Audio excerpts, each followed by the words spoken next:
Ok, entonces bienvenidos de vuelta.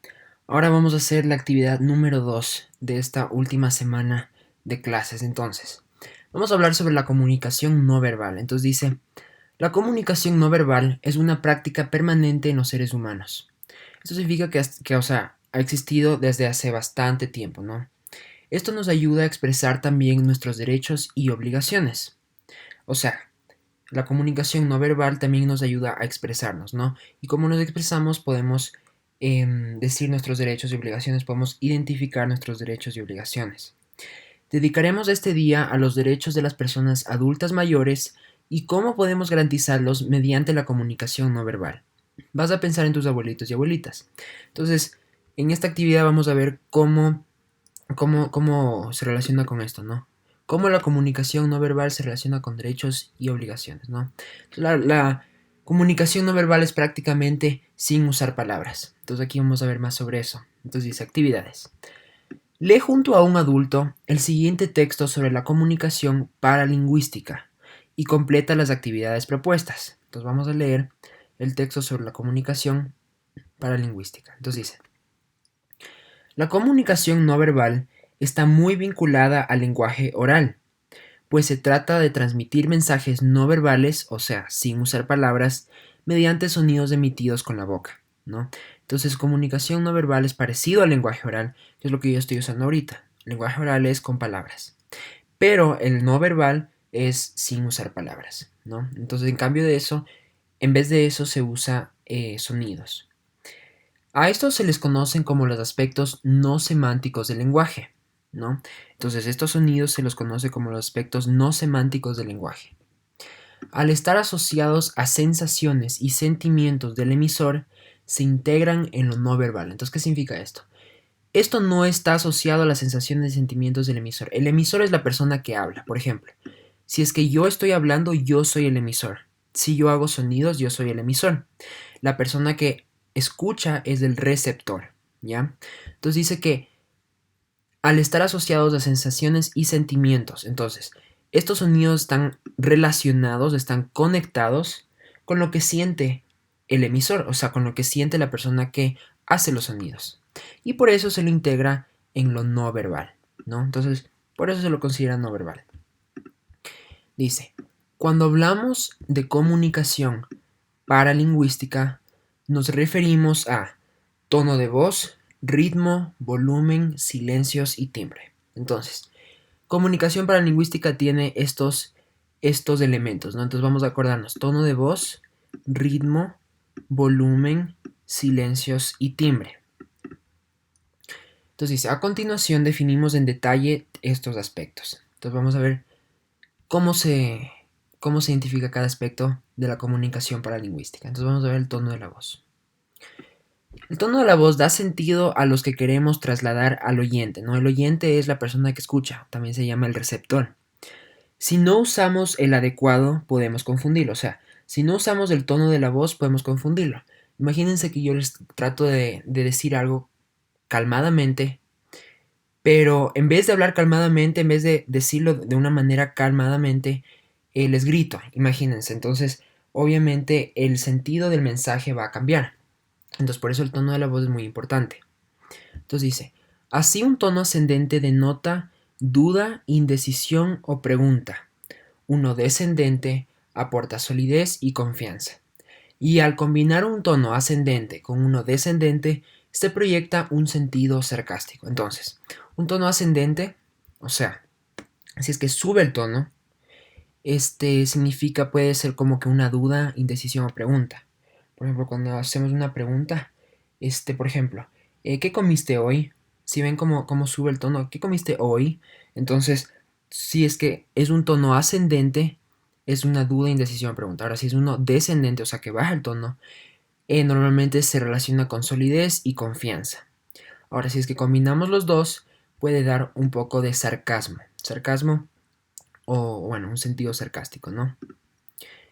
Entonces, vamos al siguiente aspecto de la comunicación paralingüística, ¿no? Si estamos cansados, hablamos despacio, mientras que si tenemos prisa o estamos sometidos a estrés, aceleramos el habla. Esto es verdad. El ritmo con el que nos comuniquemos también nos da claves de cómo nos encontramos. Entonces, si es que hablamos de una manera tranquila, lenta, no solo muestra la calma de la persona, sino también puede identificar que la persona está cansada. Ahora, si es que hablo súper rápido así, parece que estoy estresado, ¿verdad? Entonces, eso también es otro aspecto importante que debemos saber. El siguiente es el volumen. Entonces, la intensidad con la que hablamos sirve para dar a conocer algunas de nuestras características y para enfatizar o enriquecer el discurso. Una persona tímida o insegura susurrará sus opiniones y alguien que quiera resaltar una idea elevará el volumen. Entonces, ¿por qué es importante el volumen? Porque la intensidad de nuestra voz, si yo quiero decir algo importante y quiero que todos se enteren, cojo y alzo la voz, ¿verdad? Y hago que todos se enteren. Ahora, si es una persona tímida que tal vez no esté muy segura esa persona de lo que quiere decir, puede bajar la voz y hablar así calladito. Entonces, por eso es importante el volumen. Ahora vamos a ver los silencios. Incluso cuando no decimos nada, estamos interaccionando, nos comunicamos. Los silencios y pausas transmiten mucha información, expresan reflexión, invitan a la otra persona a hablar o se usan para resaltar lo que viene a continuación. Entonces, los silencios dice que es importante por diferentes razones. Primero, porque puede significar una pausa, ¿no? Entonces, es que yo estoy pensando sobre algo, si estoy reflexionando, cojo y voy a hacer silencio un rato, voy a pausar, ¿verdad? Y la otra persona va a entender eso. Ahora, también puede ser que yo acabo de hablar y hago una pausa, hago un silencio para que la otra persona hable. Entonces, esa es otra razón por lo que es importante el silencio, ¿no? Y luego el timbre. El timbre es inherente a cada persona, o sea, es propio de cada persona. Y por lo tanto interviene en la comunicación, haciéndonos reconocibles y activando los prejuicios del oyente cuando no nos conoce en profundidad, ¿no? Entonces el timbre es como la agudeza de la voz de cada persona, ¿no? Entonces por eso dice que es inherente a cada persona, cada persona tiene un timbre diferente, ¿no? Y eso puede hacer que la persona que oye el mensaje, la persona que oye los sonidos que hacemos, tenga un prejuicio, ¿no? O sea, puede cambiar el significado de lo que tratamos de expresar. Entonces, vamos a leer el siguiente texto. Dice, haz el siguiente experimento. Si tienes la posibilidad, usa la grabadora de un celular. Grábate primero hablando con tu familia y luego leyendo un texto. Otra opción sería usar 2 vasos de plástico y una lana para simular un teléfono.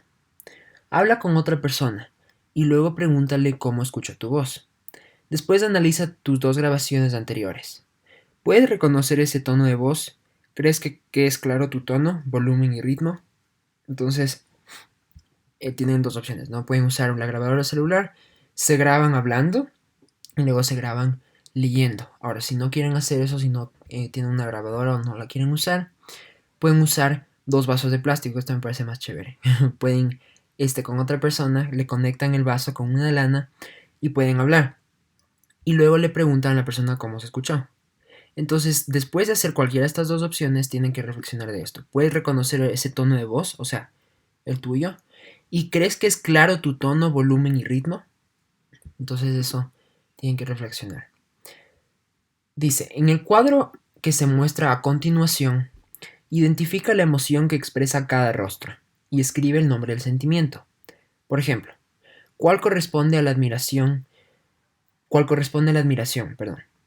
También puedes dibujar en tu cuaderno, tomarte una foto, mirarte frente a un espejo. Practica cada gesto, será divertido. Entonces, aquí tenemos diferentes expresiones de emociones y tenemos que identificar cada una qué emoción es, ¿no?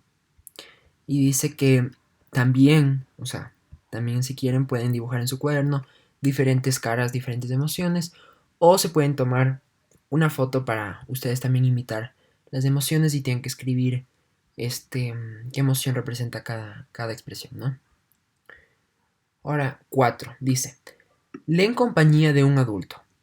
El texto de la Constitución de la República del Ecuador sobre los derechos de las personas adultas mayores y realiza las actividades propuestas. La Constitución de la República es un documento, la Constitución de Ecuador es el documento es un documento que tiene las leyes más importantes del país, ¿no? Son las leyes principales del país, ¿no? Entonces dice, artículo 36 de la Constitución. Las personas adultas mayores recibirán atención prioritaria y especializada en los ámbitos público y privado, en especial en los campos de inclusión social y económica y protección contra la violencia, ¿no? Entonces, dice, se considerarán personas adultas mayores aquellas personas que hayan cumplido los 65 años de edad. Entonces, personas que tengan 65 años de edad mínimo son considerados personas adultas mayores. El Estado garantizará a las personas adultas mayores los siguientes derechos. Entonces, estos derechos les van a dar a los adultos mayores la atención gratuita y especializada de salud, así como el acceso gratuito a medicinas. Entonces, ellos pueden ir gratis a los hospitales, por ejemplo, ¿no? Y también pueden obtener medicinas gratis. El trabajo remunerado en función de sus capacidades, para lo cual tomar en cuenta sus limitaciones. Entonces, un trabajo que le paguen en base a las capacidades que tienen, ¿no? A las habilidades que pueden hacer. También dice la jubilación universal. Eso es cuando uno ya llega a cierta edad, para de trabajar, ¿no? Entonces eso es la jubilación. Rebajas en los servicios públicos y en servicios privados de transporte y espectáculos, ¿no? Entonces, como descuentos en ciertos servicios como de transporte y espectáculos públicos, ¿no? Exenciones en el régimen tributario. Esto también son este como, como excepciones en ciertos servicios del gobierno, ¿no? No tienen que saber muy exactamente qué significa eso. Exoneración del pago por costos notariales y registrales de acuerdo con la ley. Eso es parecido. También es como un descuento de que no tienen que pagar ciertos servicios públicos, ¿no? Como notarías y registrales. Dice, el acceso a una vivienda que asegura una vida digna, con respeto a su opinión y consentimiento. Entonces, todas las personas adultas mayores también tienen que tener un acceso a una casa, no tienen que tener una vivienda. Entonces dice, responde en tu cuaderno las siguientes preguntas. Vamos a responder estas. Primero, ¿cómo tratas tú a los adultos mayores que tienes cerca? O sea, sus abuelitos puede ser, ¿no? ¿Cómo los tratan? Entonces ahí tienen que responder en su cuaderno o una hoja aparte. ¿Cómo crees que se debe atender a un adulto mayor? Entonces, en su opinión, ¿cómo creen que un adulto mayor debe ser tratado? Y tercero dice, conversa con algún miembro de tu familia sobre cómo esperas ser tratado cuando llegue a los 65 años y cómo se ven ellos a esa edad. Entonces, digamos que tienen un tío o a sus papás, pregúntenle a ellos que todavía no tengan 65 años, pregúntenles cómo esperan que sean tratados cuando tengan 65 y cómo ellos se imaginan que van a ser a los 65 años de edad. Entonces, lo último dice, crea una silueta en negro de las emociones que viven tus abuelitos y abuelitas cuando los visitas y te preocupas por ellos y ellas. Estos serán unos personajes hermosos en tu teatro de sombras. Entonces, una silueta en negro tienen que prácticamente dibujar en una hoja, puede ser, o en el cuaderno, las emociones que ustedes consideran que tienen sus abuelitos y abuelitas cuando ustedes les van a visitar, ¿no? Y los cuidan y se preocupan por ellos.